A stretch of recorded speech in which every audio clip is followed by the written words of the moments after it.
Hello, history buffs and adventure seekers. Welcome back to my channel. I'm Lily, your guide to the most fascinating tales from the past. Today, we're taking a look into medieval Germany for a story of loyalty, ingenuity, and one very surprising siege. Grab a drink and make yourself comfy, because we're about to explore the siege of Weinsberg. Get ready to meet the Welfs and the Hohenstaufens, two powerful factions fighting for control in the Holy Roman Empire. Now let's journey back to the heart of the Holy Roman Empire and witness the legendary siege of Weinsberg.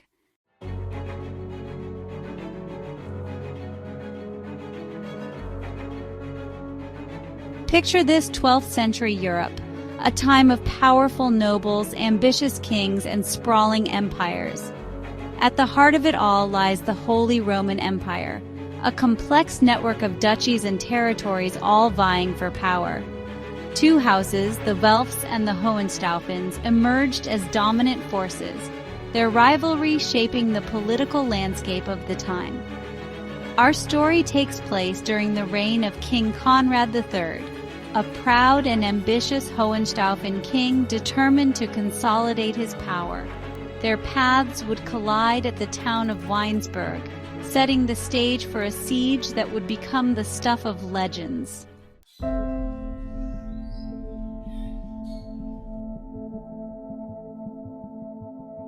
Nestled amidst the rolling hills of southern Germany, Weinsberg might have seemed an unlikely battleground.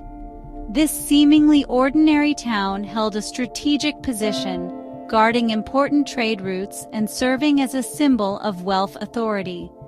In 1140, Conrad's forces descended upon Weinsberg, encircling the town and its imposing castle. Inside, Duke Welf VI's forces prepared for a desperate defense, knowing that the fate of their cause might hinge on their ability to withstand the siege. Little did they know that their fate rested not in the hands of seasoned warriors, but in the hands of the women of Weinsberg, whose courage and ingenuity would forever be etched in the annals of history.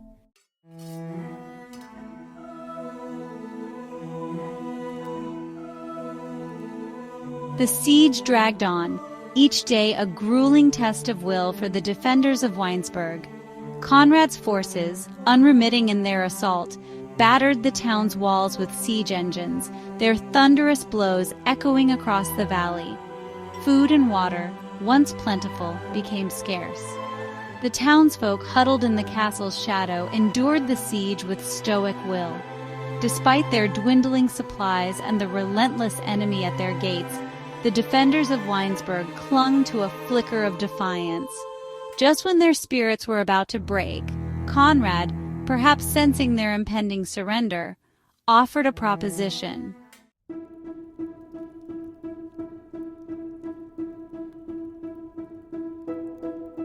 The news of Conrad's offer spread through the besieged castle like wildfire, igniting a flicker of hope in the hearts of the weary defenders. Conrad's offer, though delivered with the air of a conqueror, offered a glimmer of hope in the face of certain defeat. But there was a catch. Conrad declared that the women of Weinsberg would be allowed to leave the castle unharmed, free to go wherever they pleased. And what's more, they could take with them whatever they could carry. The men, however, would face the victor's justice, which meant death.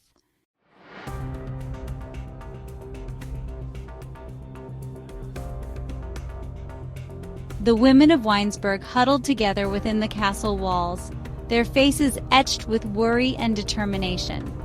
Conrad's offer, while seemingly merciful, presented them with an agonizing choice.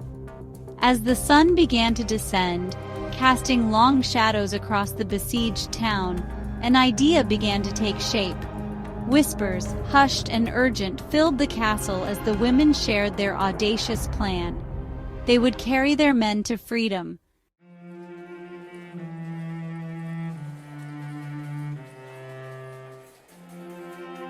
The night air hung heavy with anticipation as the women of Weinsberg prepared to meet their fate. Under the cloak of darkness, they gathered in the castle courtyard, their faces illuminated by flickering torches and the sheer audacity of their plan. One by one, the women approached their menfolk, their eyes locked in a silent exchange of love, fear, and unwavering resolve. As the first rays of dawn pierced through the darkness, the gates of Weinsberg creaked open, revealing a sight that would forever be etched in the annals of history. A procession of women, their backs bent but their spirits unbroken, streamed out of the castle, carrying their menfolk towards freedom.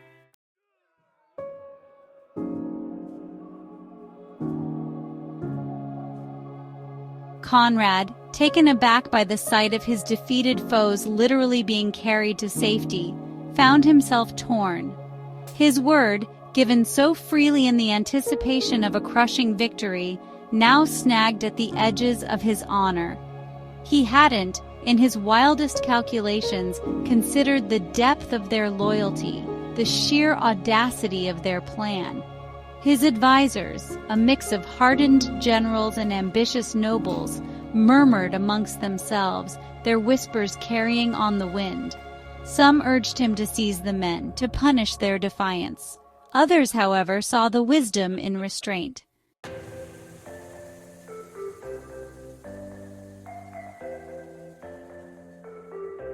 The weight of his decision pressed heavily on Conrad's shoulders.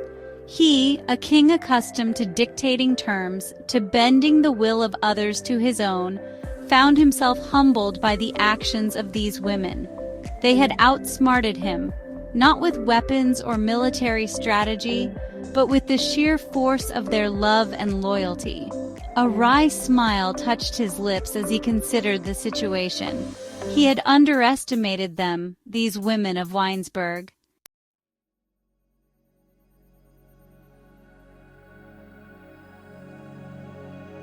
As Conrad grappled with his decision, a murmur rippled through the ranks of his soldiers. The initial shock had given way to a grudging respect for the women's daring. The term Weibertreue, women's loyalty, began to circulate, evidence of the unwavering devotion displayed by the women who had outsmarted their conqueror. Even the most battle-hardened among Conrad's men couldn't help but marvel at the sheer craziness of the women's plan. The whispers of Weibertreue reached Conrad's ears, adding another layer of complexity to his dilemma.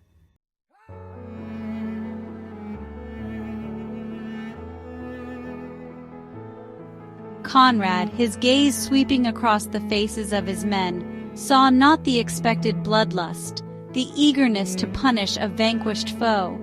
Instead, he saw a flicker of something unexpected: respect. He raised his hand, silencing the whispers that rippled through his ranks. With a voice clear and resolute, he declared that his word, once given, would be honored. The women of Weinsberg and the men they carried upon their backs were free to go. The siege of Weinsberg was over, but the story of Weibertreue was just beginning.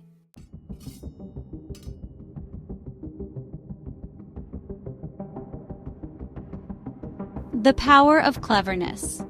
The tale of the siege of Weinsberg serves as a potent reminder that victory in battle doesn't always depend on brute strength or military prowess. Sometimes it's wit, courage, and an unwavering commitment to one's values that can turn the tide. The women of Weinsberg, facing seemingly insurmountable odds, refused to succumb to despair. They understood that their strength lay not in wielding weapons, but in harnessing the power of their love and loyalty. Their story, passed down through centuries, continues to resonate with audiences. It reminds us that even in the darkest of times, hope can flicker, and ingenuity can pave the path to unexpected victories. The Siege of Weinsberg, far from being a forgotten footnote in the annals of history, stands as a testament to the enduring power of the human spirit and the extraordinary lengths we'll go to protect those we love. It challenges us to look beyond traditional notions of strength and courage, recognizing that true bravery can manifest in the most unexpected forms. So next time you find yourselves facing a challenge, remember the women of Weinsberg. Remember that cleverness, determination, and a steadfast spirit can move mountains, or in this case, outsmart a king.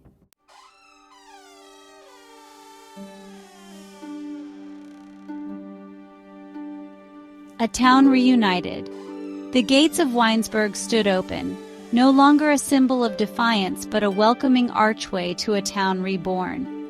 The women, their steps lighter now, their faces etched with relief rather than despair, returned to the town they had so bravely left behind. They were met with cheers, tears of joy, and embraces that spoke volumes of the gratitude that swelled in the hearts of the townspeople. Children, their faces stained with tears and dust, rushed into the arms of their fathers, their laughter echoing through the streets, replacing the silence that had cloaked the town for so long.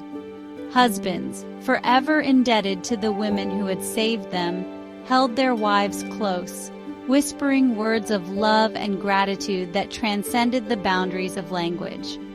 Weinsberg, once teetering on the brink of despair, was infused with a renewed sense of hope. The siege had tested their resilience, had pushed them to the very limits of human endurance. Yet they had emerged from the crucible of conflict stronger, their bonds of loyalty and love forged in the fires of adversity.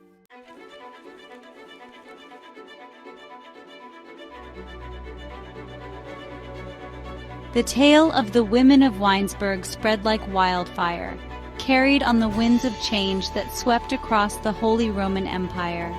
From bustling cities to remote villages, people recounted the story with a mix of awe and amusement. Conrad, initially hesitant, soon realized that the women's actions, far from diminishing his authority, had inadvertently enhanced his reputation.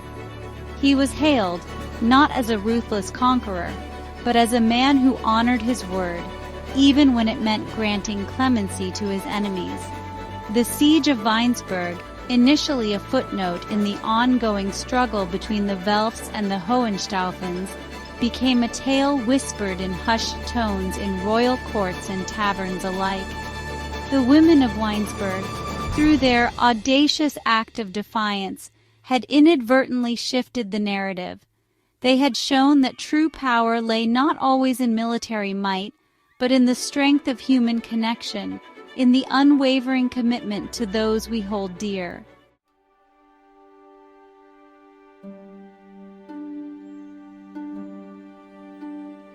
The tale of the women of Weinsberg, though rooted in a specific historical event, transcends the boundaries of time and place. It speaks to a universal truth: the enduring power of love, loyalty, and the ingenuity that can bloom even in the face of adversity. Their story serves as a beacon of hope, a reminder that even in the darkest of times, the human spirit can find a way to persevere.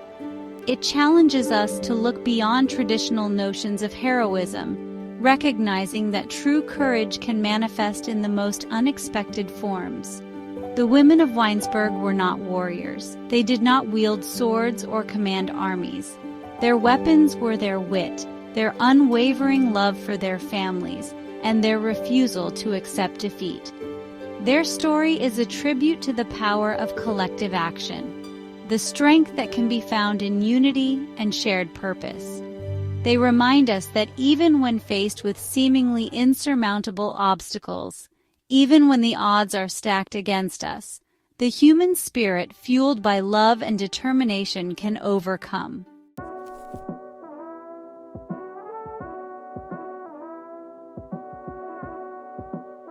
The term Weibertreue, women's loyalty, continues to resonate in the German language, a lasting tribute to the women of Weinsberg and the legacy they unknowingly forged. It's a term that speaks to the unwavering devotion, the fierce love, and the remarkable ingenuity that characterized their actions. But it's also a term that has evolved over time, sparking debate and discussion about its meaning in a modern context.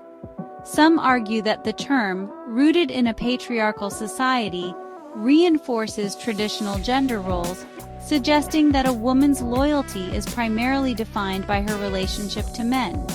Others, however, see it as a celebration of female strength, a demonstration of the power that women possess, even in societies that often seek to limit their agency. Regardless of one's interpretation, the story of the women of Weinsberg continues to capture the imagination, prompting us to reflect on the nature of loyalty, the complexities of human relationships, and the enduring power of the human spirit to find hope and create a better future, even in the most challenging of circumstances. The legacy of the Weinsberg women extends far beyond the battlefield. Their story evolved beyond historical fact, inspiring art, literature, and opera. These women, carrying their loved ones to safety, symbolized female strength and tenacity. Poets and playwrights celebrated their cleverness and courage. Composers captured their emotional intensity and triumph. Their story echoed through time, reminding each generation of human strength. It found its way into everyday lives, instilling values of courage and loyalty. The term Weibertreue wasn't without its complexities. As centuries passed, the meaning of the women's actions shifted. What was once celebrated as loyalty became entangled in debates about gender roles and female agency. Some argued it perpetuated a patriarchal view, failing to acknowledge the female protective spirit. The women of Weinsberg showed independent thought and action that kept their families alive in a dire situation. Others maintained the term still resonated, capturing love and devotion. The story of Weinsberg women remains a confirmation of the extraordinary lengths the women went to in order to protect loved ones.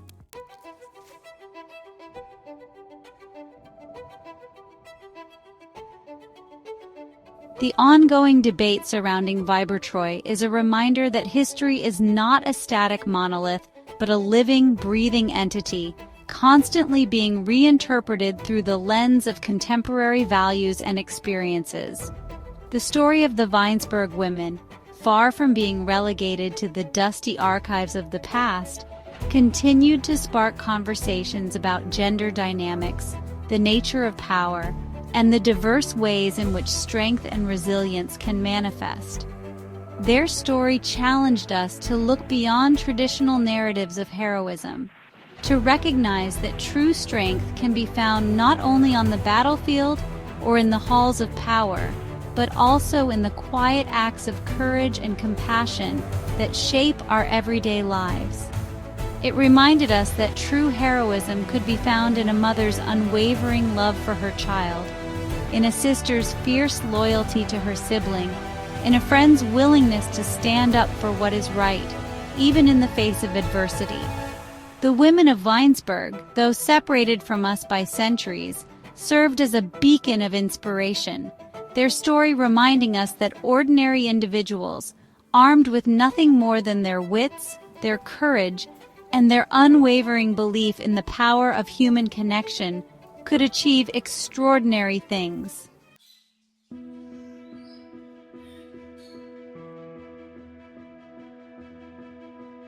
Today, the town of Weinsberg stands as evidence of the enduring legacy of its namesake women. The castle, once a symbol of conflict and siege, now houses a museum dedicated to their story, its walls adorned with artifacts and exhibits that bring their tale to life for visitors from around the world paying homage to their act. Every year, the town hosts a festival commemorating the events of 1140, a joyous occasion filled with music, dance, and reenactments of the legendary procession. But the true legacy of the Weinsberg women extends far beyond the cobblestone streets and medieval architecture of their namesake town. Their story continues to echo in the hearts and minds of people around the world, a timeless reminder that courage, ingenuity, and unwavering love can triumph even in the face of seemingly insurmountable odds. The spirit of the women of Weinsberg lives on, not only in the annals of history, but also in the everyday acts of courage, compassion, and resilience that shape our world. Their story tells us that we all have the capacity to be heroes, to make a difference, and to leave behind a legacy that will inspire generations to come. As we've journeyed back to the heart of the Holy Roman Empire and witnessed the siege of Weinsberg, we've met individuals who rose to the challenge, their actions echoing through time. The women of Weinsberg, with their audacious plan, remind us that history is brimming with unsung heroes who shaped events. Their story serves as a beacon of inspiration, illuminating the strength in unity, quick thinking, and the human spirit. Let their legacy remind us to approach adversity with creativity, compassion, and belief in human connection. The Siege of Weinsberg is an affirmation of the enduring power of the human spirit. Thank you for joining me on this incredible journey back in time. I hope you found the story of the Weinsberg women as inspiring as I do. Check out the description box for my sources on this fascinating event and links to my other channels and my Etsy store, where you can find lovely history-related gifts and excellent coffee cups if I don't say so myself. Don't forget to like and subscribe for more captivating tales from the past. Leave a comment below and let me know what you thought of today's video. Tell your friends about Lily's Viking adventure on YouTube.